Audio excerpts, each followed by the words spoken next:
सुबह में एक अफवाह फैली कि मुख्यमंत्री हेमंत सोरेन की विधायकी जा सकती है, जिसके बाद से मीडिया में कयासों का दौर शुरू हो चुका था। विधायकगण अपने मुख्यमंत्री हेमंत सोरेन के पास बैठक में थे। बैठक से निकलने के बाद विधायकों ने जो अफवाह उठी उसके बारे में क्या कुछ कहा, और राज्यपाल ने जब रांची पहुंचे तो उन्होंने कहा कि जो फैसला लेना है उसके बारे में उन्हें जानकारी नहीं है, वो राजभवन पहुंच के जानकारी लेंगे तब जाकर किसी तरह का फैसला लेंगे।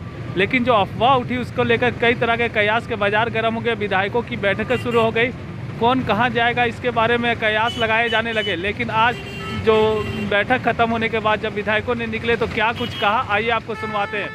हाँ, चुनाव आयोग कोई निर्णय लेगा। हाँ, ये तो बात बहुत दिन पहले से सब लोग जान रहे हैं, लेकिन उस लिफाफे में क्या है, वाकई वो लिफाफा राजभवन पहुंचा है या नहीं है। राजभवन की तरफ से तो कोई ऐसा जारी नहीं किया गया है कि भाई हाँ कोई लिफाफा आया है या उसके अंदर क्या लिखा हुआ है। और कोई भी संवैधानिक पद से जब इस तरह का कोई पत्र आता है तो एकमात्र राज्यपाल, माननीय राज्यपाल महोदय ही अधिकृत हैं उसके बारे में कोई बात करने के लिए। अगर मान लीजिए वो खुद ही कह रहे हैं कि उनको इस बारे में कुछ भी पता नहीं है तो ये तो गलत है, बल्कि उन पर कार्रवाई होनी चाहिए जो लोग इस तरह से झूठ फैला रहे हैं। ये बात कहाँ से आई कि वो कह रहे हैं कि उनको कुछ पता नहीं है? ऐसा कुछ आप लोगों से बात नहीं, या सीएम आवास से भी नहीं, आप एयरपोर्ट में आप देखिए, एयरपोर्ट पे जब माननीय राज्यपाल महोदय वहाँ से निकल रहे थे तो मीडिया वाले जब लोगों ने जब उनसे पूछा तो उन्होंने कहा कि मेरे पास कोई निर्देश नहीं आया है और अभी मुझे इसकी कोई जानकारी नहीं है, मैं राजभवन जाकर ही बता सकूंगा।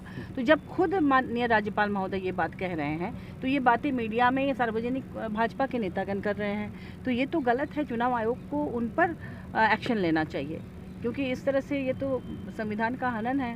तो मैडम आप लोग जा रहे हैं, क्या मुख्यमंत्री जी बोले? माननीय मुख्यमंत्री जी बिल्कुल निश्चिंत हैं। वो आप देख रहे होंगे कि पुलिसकर्मी कितने खुश थे, उन्होंने आकर अबीर खेला उनके साथ और उन्होंने धन्यवाद दिया और ढोल नगाड़े बजे। तो यहाँ का माहौल ऐसा कुछ भी नहीं है और हम लोग सब चीज़ के लिए तैयार हैं।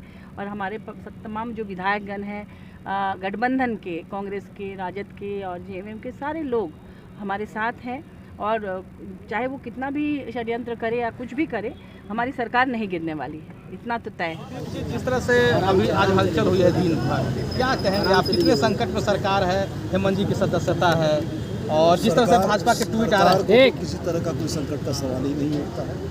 बहुमत की सरकार है, फ्लोर टेस्ट में निश्चित रूप से बहुमत है। रह गया सवाल सदस्यता के जो मुद्दे हैं, भारतीय जनता पार्टी के नेता जिस तरीके से कयासबाजी कर रहे हैं या स्वयं भी न्यायाधीश बनकर चीज़ों को बता रहे हैं, हम लोग इंतजार कर रहे हैं कि माननीय राज्यपाल का वहाँ राजभवन से कोई कम्युनिकेशन आए और उस कम्युनिकेशन के आलोक में कार्यवाही की। तो क्या कोर्ट उट का भी ऑप्शन है जाने का? सारी चीज़ें, सारे रास्ते खुले हैं। लोकतंत्र की लड़ाई है, सड़क से लेकर कानूनी संस्थाओं तक लड़ी जाएगी और झारखंड की जनता का विश्वास अगर हमारे साथ है तो हर हाल में जीतेंगे। ये कहा जाए सुदीप जी कि बी प्लान आप लोगों ने तैयार कर रखा है और चौंकाने वाला प्लान है, भाजपा भी चौंक जाएगी। अब ये तमाम चीज़ें जब तैयार है और आप ही कह रहे हैं कि चौंकाने सुनने में आ रहा है, तो समय आने दीजिए, चीज़ें ज़्यादा होंगी।